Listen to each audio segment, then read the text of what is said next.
Commanders, what just leaked about this team future is explosive. We are talking about a potential bomb in the free agent market that could change the entire offensive landscape of Washington. And that is not all, because the situation with our rookie quarterback is generating a massive debate across the DMV that we need to discuss right now. Plus, we have to talk about a decision by Adam Peters that is costing us games and that they are finally trying to correct. If you consider yourself a true fan of the Burgundy and Gold, you cannot miss a single second of what is coming. Hit like right now and subscribe because this information is exclusive. Look, I am going to tell you something that has the entire Commanders organization on high alert. We are talking about Brandon Aiyuk, the all-pro receiver from the San Francisco 49ers. And the chances of him ending up wearing burgundy and gold next season are real. And when I say real, I am not talking about hallway rumors. I am talking about direct connections that make Washington the perfect destination for this player. Do you know who Jayden Daniels' best friend is, Brandon Aiyuk? And do you know when they met? At Arizona State in 2019. When Daniels was a freshman and Aiyuk exploded with 65 catches for 1,192 yards and 8 touchdowns. That chemistry we saw in college, that connection that catapulted Aiyuk to the first round of the draft, could return to Washington. But here comes the truly interesting part. The 49ers just did something that had never happened in Kyle Shanahan's career. They voided $27 million in guaranteed money from Aiyuk contract for failure to comply with the terms of his contract. Commanders, when an organization like San Francisco does something like that, it is because the relationship is broken, completely destroyed. Now, I ask you this. What does Washington have that no other team can offer? It has Jayden Daniels, it has Adam Peters, who was part of the staff that drafted Aiyuk in San Francisco. And it has an urgent need at the receiver position, especially considering that Deebo Samuel becomes a free agent this very season. The situation is perfect. Aiyuk is coming off an ACL and MCL injury he suffered in Week 7, which means his market value has dropped considerably. We are no longer talking about paying $30 million a year.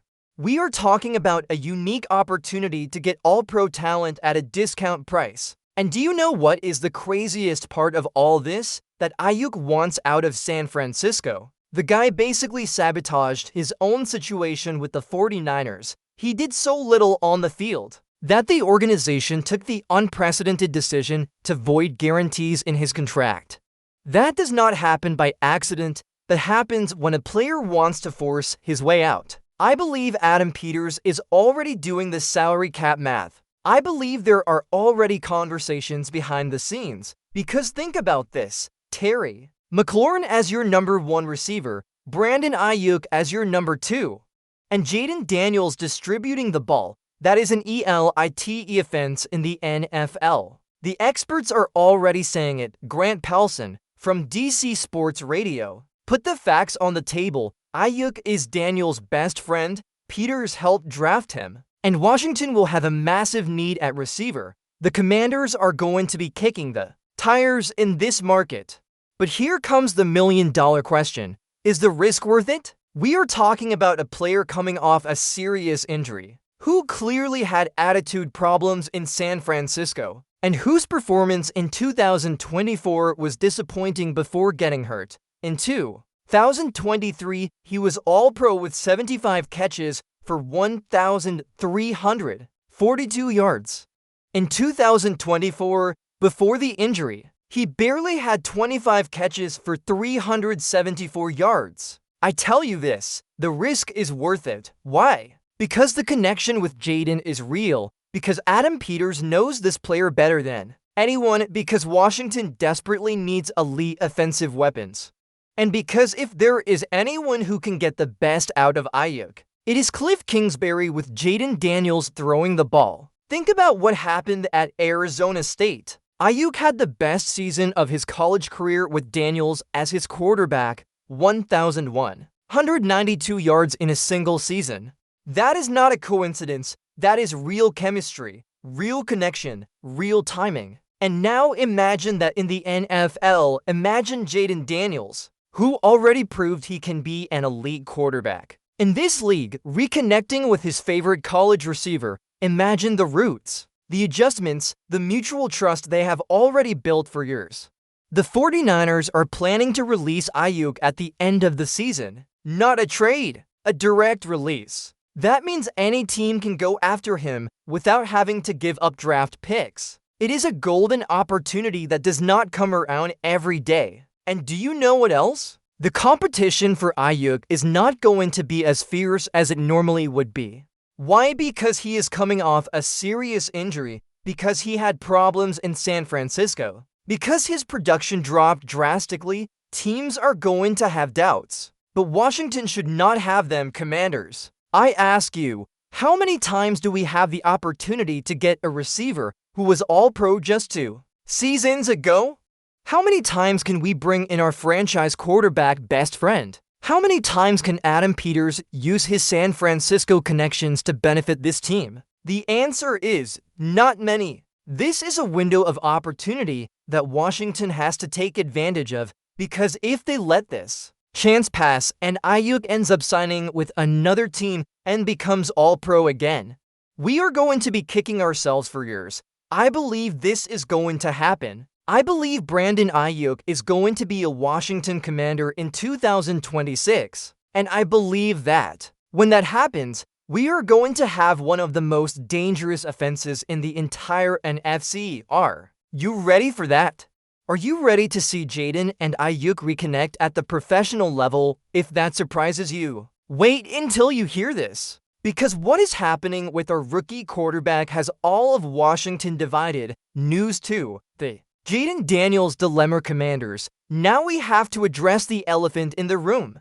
The question everyone in the DMV is asking themselves: should Jayden Daniels play the rest of the season? And look, I understand both sides of the argument, but let me tell you something. Context is key here. Jayden Daniels has been injured 3 times this season. 3 different injuries that have taken him out of games. That is alarming for a rookie quarterback. But here is the dilemma. There are still 6 games left on the schedule. 6 full games where this team needs to decide what to do with its future. Ivan Lambert from Commanders Wire put it perfectly: context determines the answer. If Jayden had been injured only once and we still had playoff chances, there would be no debate. He absolutely should be playing. If he had been injured 3 times, but there was only 1 or 2 games left, and we were already eliminated, then obviously we sit him. But here we are with 6 games remaining. And this is where things get complicated, because I ask you this. Are you going to ask Bobby Wagner to play these 6 games with sore knees? Are you going to ask Frankie Lavu to go out on the field with a hurt shoulder? Are you going to tell everyone else on the roster to put on the uniform and play injured, but you are going to protect Jayden for the full 6 weeks? That is a locker room problem. That is a leadership problem. Because football is the ultimate team sport. It is not tennis. It is not golf. There are 53 guys on that roster who need to feel that everyone is giving their max. I tell you this, I would love not to play Jayden the rest of the season. Seriously, I would prefer to protect him, let him heal completely, and have him fresh for 2026, but with 6 games remaining, I do not think that is a realistic option. The Commanders are going to need Jayden in some of those games. Now, here comes the part where Jayden has to take responsibility. Because many of those hits he took in the game against Seattle were avoidable. It is not hindsight. I was watching that game live and screaming at the screen, "Get down, get out of bounds." Do you remember when Dan Quinn was yelling at him from the sideline last year? How many times did we see Quinn furious because Jayden was taking unnecessary hits? Well, after being injured 3 times this season, Jayden should be much wiser now. The guy needs to understand that he is not indestructible. He needs to accept reality. He has been knocked out 3 times in a single season. That is not normal. That is not sustainable if he wants to have a long and successful career in this league. He has to protect himself better. And do you know what is the most frustrating thing? that Jayden has the tools to avoid those hits. The guy is athletic, he is fast, he has field vision, he can slide, he can get out of bounds, he can throw the ball away. But sometimes it seems like he wants to be the hero on every play.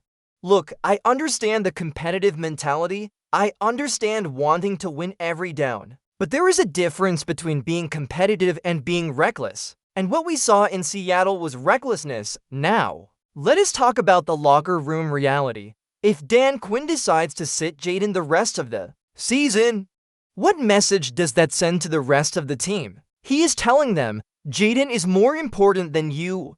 Jayden deserves special protection, but you guys go out and play injured. That does not work in the NFL. That creates resentment. That divides locker rooms, and the Commanders cannot afford that, especially in a season that has already been disappointing. But here is the other side of the coin. If Jayden plays and suffers a serious injury, one that compromises his career, was it worth it? Was it worth risking the future of the franchise for 6 games in a lost season? I believe the answer is in the middle. Jayden should play, but with restrictions. They should limit his designed runs. They should have a quicker hook to take him out if the game gets ugly. And above all, Jayden needs to commit to protecting himself better. Because here is the truth, Jayden Daniels is the future of this franchise. He is the guy who is going to lead the Commanders for the next decade if everything goes well.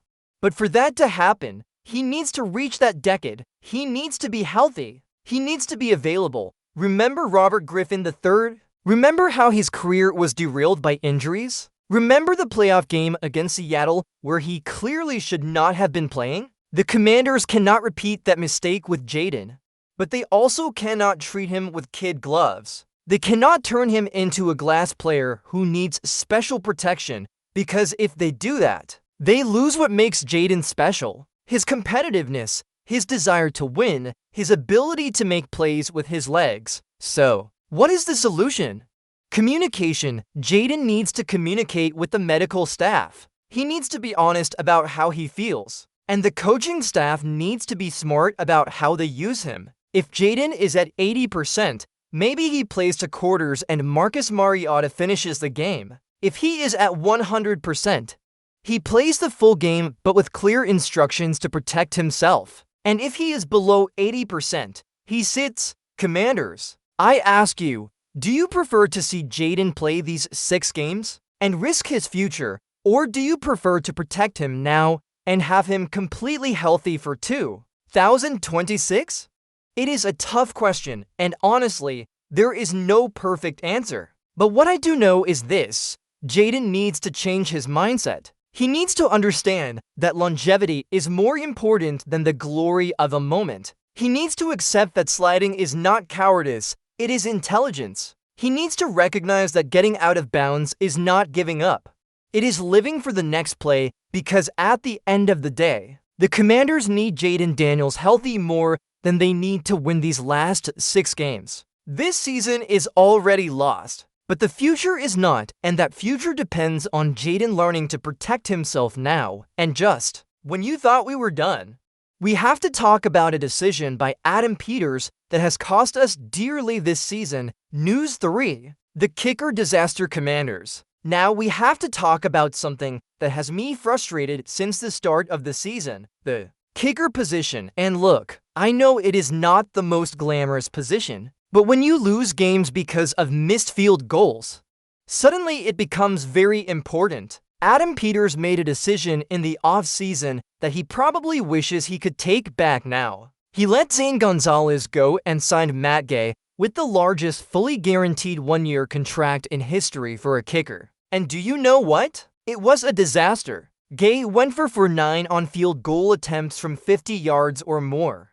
For 4-9, that is a success rate of 44% in the modern NFL, where kickers are booting it from 60 yards like it is nothing. That is unacceptable. And here comes the part that hurts. Zane Gonzalez, the guy we let go, is kicking lights out with the Atlanta Falcons. The guy is 6 for 6 in his first 3 games, including kicks of 56 and 54 yards against the Saints, and from 50 yards or more. He is 3 for 3 Let me repeat that. Gonzalez is 3 for 3 from 50 or more. Gay was 4 for 9. Do you see the problem here? The Commanders could have brought Gonzalez back for way less money than what they paid Gay, and probably would have had better results. But here is the thing, we cannot change the past. What we can do is learn from mistakes and move forward. And that is exactly what Adam Peters did during the bye week. He cut Matt Gay and signed Jake Moody. Now, Moody is interesting.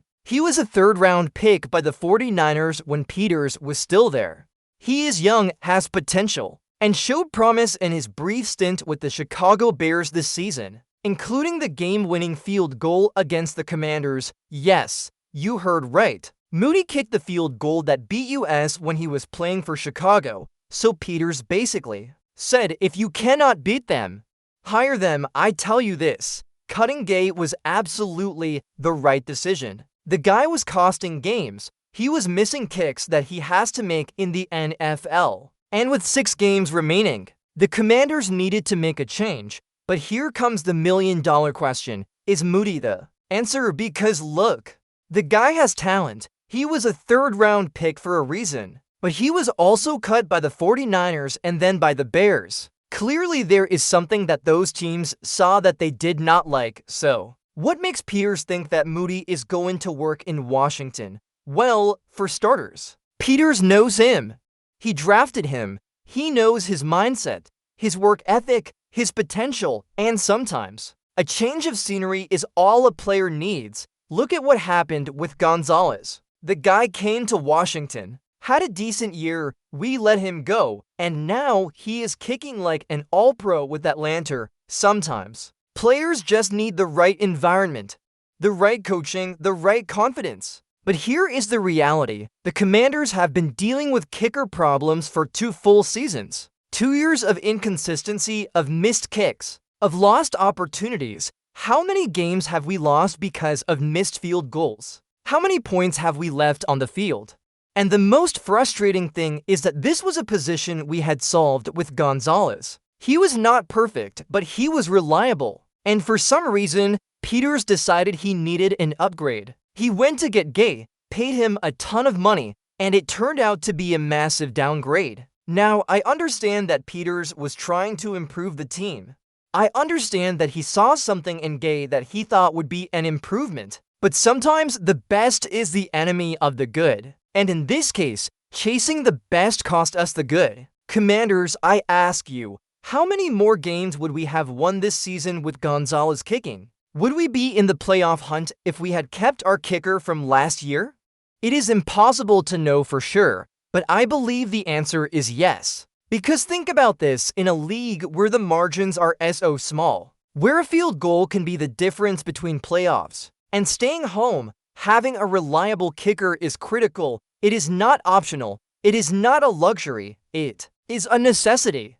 And the Commanders learned that lesson the hard way this season. They learned that you cannot take the kicker position for granted. They learned that sometimes what you have is better than what you think. Now, all the pressure is on Jake Moody. The guy has 6 games to prove that he can be the kicker of the future for the Commanders. 6 games to show that Peters did not make another mistake. 6 games to convince the organization that he deserves to be here long term. And if Moody does not work, then we are back in the same cycle. Back looking for kickers in the free agent market. Back trying guys out in training camp. Back crossing our fingers every time we go out to kick. I believe Moody is going to work. I think Peters saw something in him that justifies giving him this opportunity. I think the change of scenery is going to be good for him. But I also think the Commanders need to have a backup plan, because here is the truth. We cannot go into another season with uncertainty at the kicker position.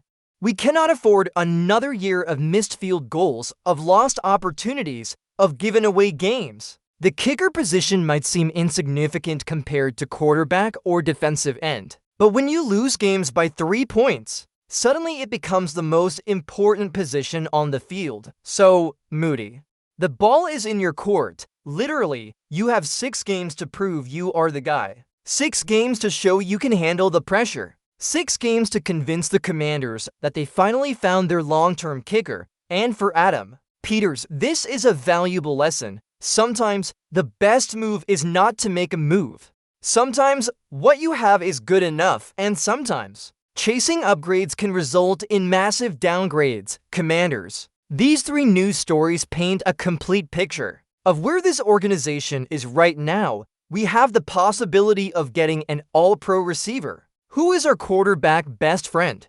We have to make tough decisions about how much to play that same quarterback in a lost season. And we have to finally solve the kicker position that has tormented us for 2 years. Do you think Brandon Aiyuk should be priority number 1 for Adam Peters this offseason? Do you think Jayden should play these last 6 games or sit and heal completely? Do you trust that Jake Moody can be the answer at the kicker position? Let me know in the comments. I want to hear all your opinions because this community is a family. We are Commanders fans who bleed burgundy and gold. And together we are going to get through this tough season and come out stronger on the other side. If you like this analysis, if you learned something new, if you feel you are more informed about your team, then subscribe to the channel. Hit like on this video, share with other Commanders fans. Because we need to grow this community. We need more passionate voices talking about our team. And remember, hail to the Redskins!